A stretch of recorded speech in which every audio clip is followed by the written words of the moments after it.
Indian വ്യോമസേനയുടെ യുദ്ധവിമാനം തകർന്നു വീണു. രാജസ്ഥാനിലെ ചുരുവിലാണ് അപകടമുണ്ടായത്. 2 പേർക്ക് പരിക്കേറ്റതായി റിപ്പോർട്ടുകളുണ്ട്. ശ്രീജിത്ത് ബാലകൃഷ്ണൻ നമുക്കൊപ്പം ചേരുകയാണ്. ശ്രീജിത്ത്, എന്തൊക്കെയാണ് വിവരങ്ങൾ? രാജസ്ഥാനിലെ ചുരൂരിലാണ് അപകടം ഉണ്ടായിട്ടുള്ളത്. ഗ്രാമപ്രദേശത്തേക്ക് വിമാനം, ഇന്ത്യൻ വ്യോമസേനയുടെ ഫൈറ്റർ ജെറ്റ് യുദ്ധവിമാനം തകർന്നു വീണു എന്നാണ് ആദ്യം ലഭിക്കുന്ന വിവരം. വിമാനം പൂർണ്ണമായും തകർന്ന് കത്തിയ സ്ഥിതിയിലാണ് ഇപ്പോൾ ഉള്ളത്.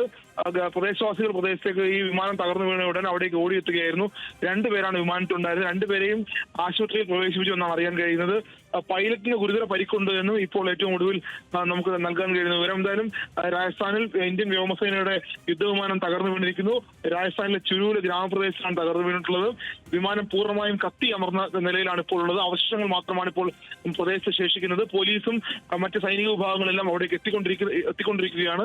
2 പേരാണ് വിമാനത്തിലുണ്ടായിരുന്നത്. അതിൽ ഗുരുതരമായി പരിക്കേറ്റ പൈലറ്റിന്റെ നില ഗുരുതരമാണ് എന്നാണ് ഇപ്പോൾ ഏറ്റവും ഒടുവിൽ നൽകാൻ കഴിയുന്ന വിവരം.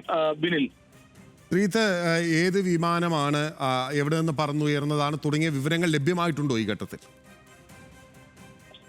ഇല്ല ബിനിൽ, സമീപത്ത് രാജസ്ഥാനിൽ ഏതാണ്ട് 3ഓളം വ്യോമസേനയുടെ കേന്ദ്രങ്ങളാണുള്ളത്. അവിടെ നിന്നായിരിക്കാം പറന്നുയർന്നതാണ് ഇപ്പോൾ ലഭിക്കുന്ന വിവരം.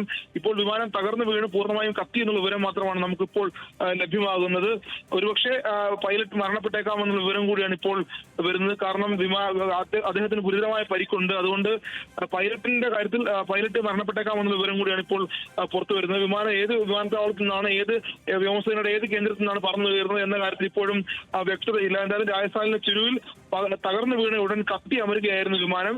കത്തി അമർന്ന വിമാനത്തിന്റെ അവശിഷ്ടങ്ങൾ മാത്രമാണ് ഇപ്പോൾ ആ പ്രദേശത്ത് ശേഷിക്കുന്നത്. ബിനിൽ, ഓക്കെ, ശരി. ശ്രീജിത്ത് ബാലകൃഷ്ണനാണ് നമുക്കൊപ്പം ചേർന്നത്. രാജസ്ഥാനിലെ ചുരു ജില്ലയിലെ ബനുവാഡ ഗ്രാമത്തിലാണ് ഇപ്പോൾ ഈ അപകടം ഉണ്ടായിട്ടുള്ളതായി ദേശീയ മാധ്യമങ്ങൾ ഉൾപ്പെടെ റിപ്പോർട്ട് ചെയ്യുന്നത്.